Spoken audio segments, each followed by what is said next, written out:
Aťka, prezrať nám, prečo si zamenila kávu za kakao. A zároveň ja si dovolím nás aj toto obslúžiť práve kakaokom. Ešte im povedz, aké máme. Máme čaj, kakao, práve kvôli tomu, že už začína byť chichravo a je tam čaj maselé korenie, ktoré tiež tak znásobuje tú protizápalovosť kaká. Ďakujem. No, teším sa na to veľmi. Takže u mňa je to taký dlhý príbeh, pokúsim sa ho nejak skrátiť, ale asi začnem tým, že keď som zo dňa na deň skončila s kávou, tak mi kamarát povedal, že tak ty si nemala ani žiadne abstinenčné príznaky, že asi si nebola nejak moc závislá na káve, ale pravda je taká, že ja od 17 rokov som pila kávu pravidelne a bol to nápoj, ktorý som fakt, že milovala, že fakt som si zvykla na tú chuť, zvykla som si na tú vôňu, zvykla som si na tú náladu, čo mi to dáva a tú energiu, že mám pocit, že ma to robilo takou tou energickejšou ja, lebo mám rôzne polohy. No až sa vlastne stalo to, že koľko som mala, 35 rokov,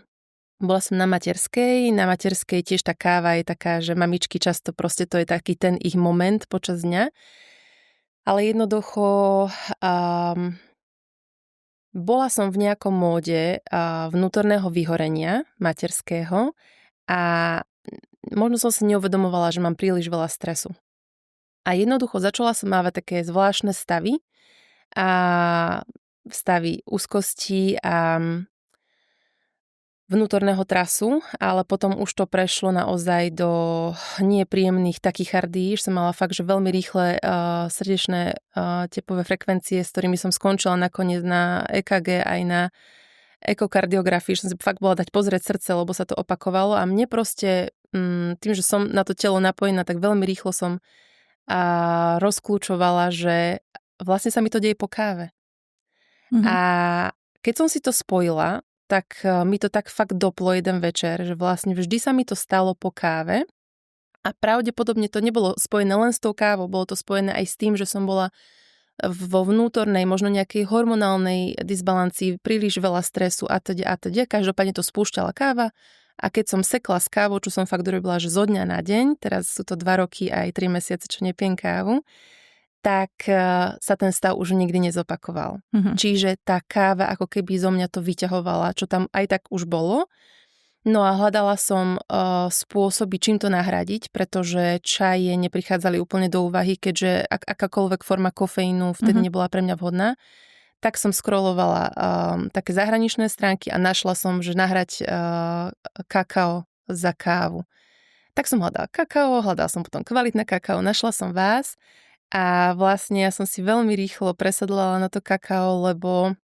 fakt, že ono má niečo v sebe tiež také, že stimulujúce, ale má v sebe niečo harmonizujúce a mne to proste veľmi, veľmi sadlo. Ja si to veľmi vážim, že to hovoríš a ešte treba povedať, že ty sa venuješ telu a teda rôznym cvičeniam, takže že naozaj si veľmi vlastne taký, že relevantný človek na to, aby si povedala že teda aj svoj feedback, svoje svedectvo, ale teda vieš to pomenovať oveľa odbornejšie ako bežný človek a ja si to veľmi vážim, že to takto vnímaš. A že to kakao naozaj, hej, že či už teda tá stimulačná látka, ktorú si ty hľadala namiesto tej kávy, ktorá sa nazýva teobromín, stimuluje tak jemnejšie a je na to množstvo štúdií aj teda našich vlastných so Slovenskou akadémiou vied, ale hej, že je to také kombo a je to taká čarovná mágia, taký čarovný mix, ktorý ale my neobjavujeme ako keby teraz v modernej ére, že to už poznali vlastne Majovia, Aztekovia aj v ich časoch a práve preto vlastne bolo tak cenené, že sa ním aj platilo, aj teda kakao dávali svojim bojovníkom, lebo práve keď potrebovali to sústredenie, tú energiu, tú stimuláciu, ale takú jemnejšiu. A mňa by veľmi zaujímalo, že vlastne ako to celé prebiehalo, že keď si zamenila tú kávu a teraz si začala piť pravidelne kakao, že čo boli také nejaké prvé zmeny alebo také tie akože myšlienky, lebo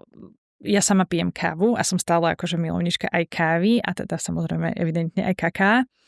A ja milujem to kombo, ale napriek tomu, že si vyberám odrodovú a veľmi kvalitnú kávu,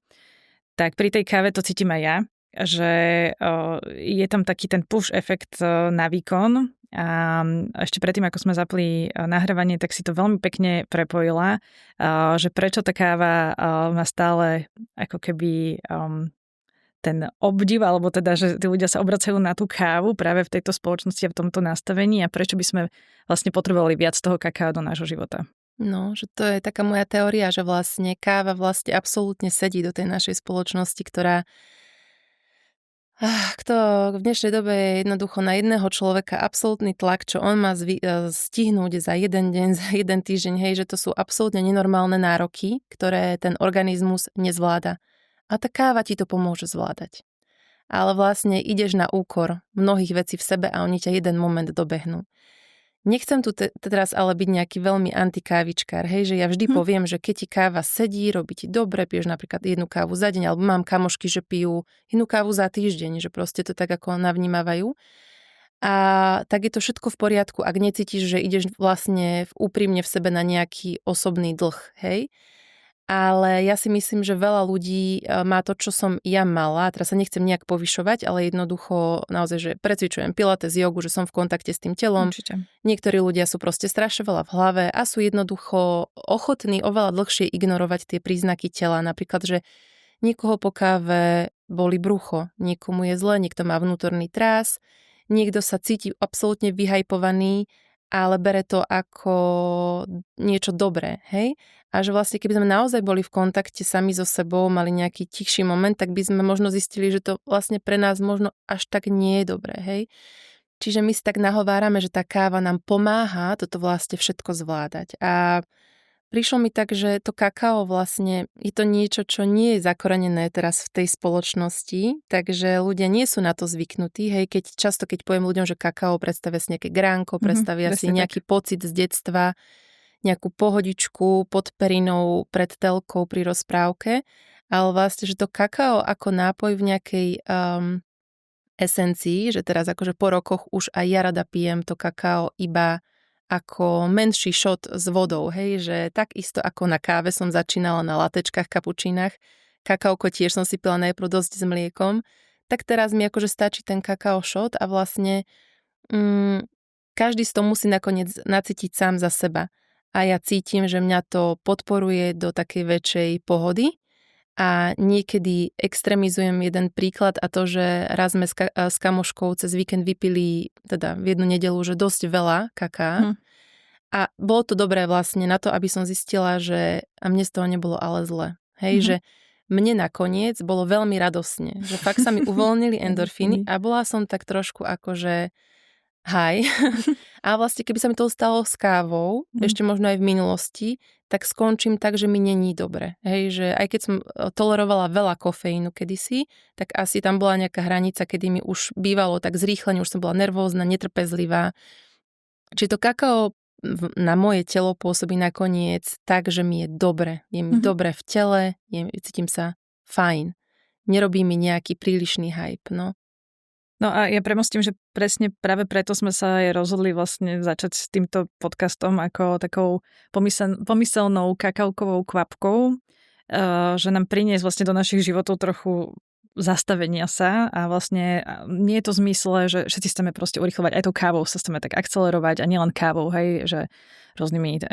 energetickými drinkami a podobne. A ono je strašne ťažké pochopiť v praxi, nie iba v teórii, že na to, aby sme vedeli napredovať a dlhodobo napredovať, sa musíme vedieť aj zastaviť, urobiť si ten čas pre seba, nadýchnúť sa, možno premyslieť veci lepšie a potom bežať. Že my stále ako keby bežíme a ja to sama tiež cítim, že bežíme a že naozaj na ten kvalitný beh a taký, že aby to nebol šprint, ale maratón, sa musíme aj vedieť pozastaviť a chceli by sme práve tou kakaokovou kvapkou vlastne prinášať aj také témy, ktoré nás pozastavia trošku a aby sme si zobrali aj ten čas pre seba aj možno premysleli do väčšej hĺbky,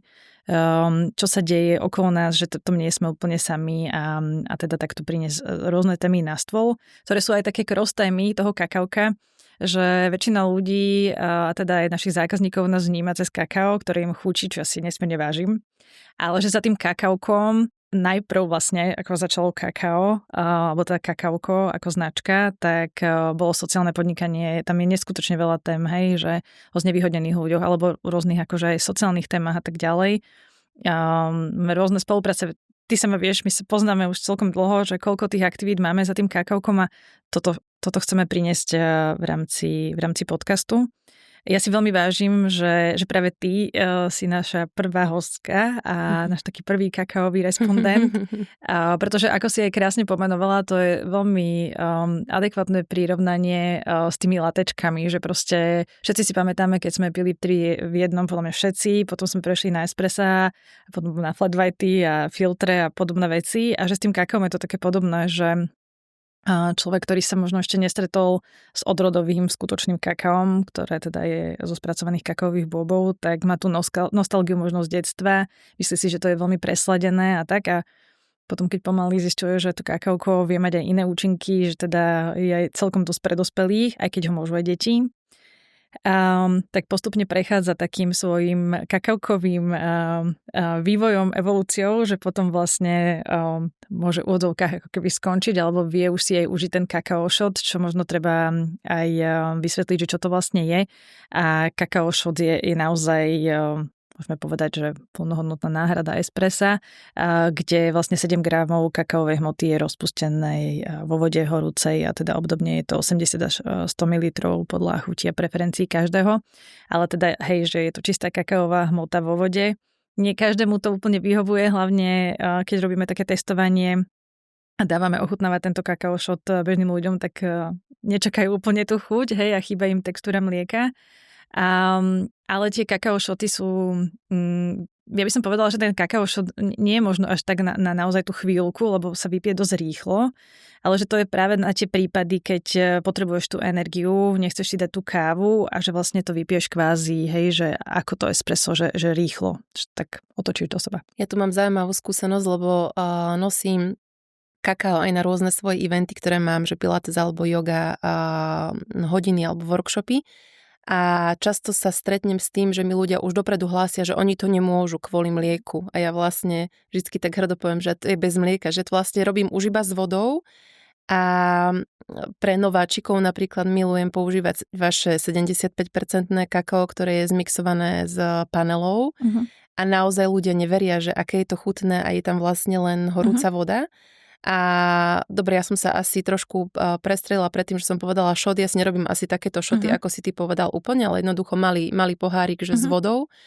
A naozaj, že je to extrémne chutné. Podľa mňa to kávu nahrádza trošku aj tou farbou, hej, že je to tmavo hnedé. Vlastne je tam aj horká chuť, hej, že ktorú my často podľa mňa, že z jedla nedostávame úplne veľa horkej chute a tá káva je vlastne v esencii horká, hej. A kakao tiež, však povedz, ty si väčší odborník, ale ja si myslím, že niečo ma to ako keby tak trošku potešilo táto náhrada, alebo zase čaje sú tiež typovo ako keby iné a že káva a kakao majú akože tú konzistenciu, farbu, niečo tam je také podobné. Akože určite, že takto trošku, akože ten prechod, nechcem povedať, že oklam, že ideš sám seba oklamať, že z kávy na kakao, ale rozhodne aj ten rozmer akože toho spoločenského stretnutia sa na káve, hej, že či už mamičky, kamarátky, rodina, takže že je to taký ten moment tej spolupatričnosti, spoluzdielania, ale hej, že tie účinky tej kávy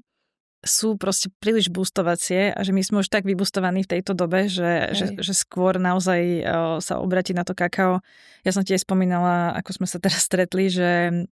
naozaj to všetko, aké sú nastavené tie očakávania, tie všetky role, ktoré máme akože v živote, že ja som veľmi vďačná, že mám k dispozícii to kakao a že mám tu možnosť ho takto prenesenom význame používať, lebo neviem si to úplne predstaviť bez neho, hej, že veľmi úprimne, že potrebuješ niečo a teda nerozprávame sa tu o tom, že niekto siahne, hej, že alkohol alebo nejaké rôzne iné látky, ktoré tu absolútne nechceme nejakým spôsobom promovať, ale že tá doba je dosť náročná v rôznych ohľadoch a čokoľvek, čo nám urobí tú radosť a nám pomôže ako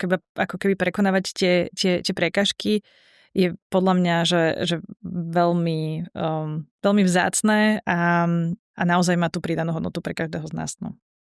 Ja ak súhlasíš, ešte by som dala také krátke mindfulness cvičenie pre ľudí, pre seba, nie teraz, ale skúste si ho spraviť. Ak pijete kávu alebo ak pijete kakao, že aby ste si našli niekedy, možno cez víkend, vtedy, keď nie ste v tom frmole, čas na to, aby ste si všimli do takých 15 minút po požití tej substancie, nazvime to, že ako sa vám dýcha. Lebo vlastne pre mňa to bolo vlastne ten prvotný spúšťač, ktorý sa mi prejavoval na dýchu, že tým, že sa mi dých a srdcová frekvencia sú úzko prepojené. A ja som si vlastne začala všímať, že zvláštne dýcham po požití kávy, až to bolo také niečo medzi vzdýchaním, medzi zývaním, niečo takéhoto typu a vlastne keď takto dýcháš, tak to môže meniť psychický stav a vlastne toto mi vyvolávalo úzkosti a neviem ti už povedať, že čo bolo skôr, hej, a že je to taký zapletený proces a po kakau zase je to taký hĺbší výdych. Je to proste také viacej, že do zeme proste. Ale nechcem nikoho programovať, naozaj, že môžete to mať úplne v pohode, môžete mať po káve úplný balans, lenže skúste sa zastaviť, nájdete si niekedy ten čas, zastavte sa a že vôbec vnímajme, že to, čo požívame,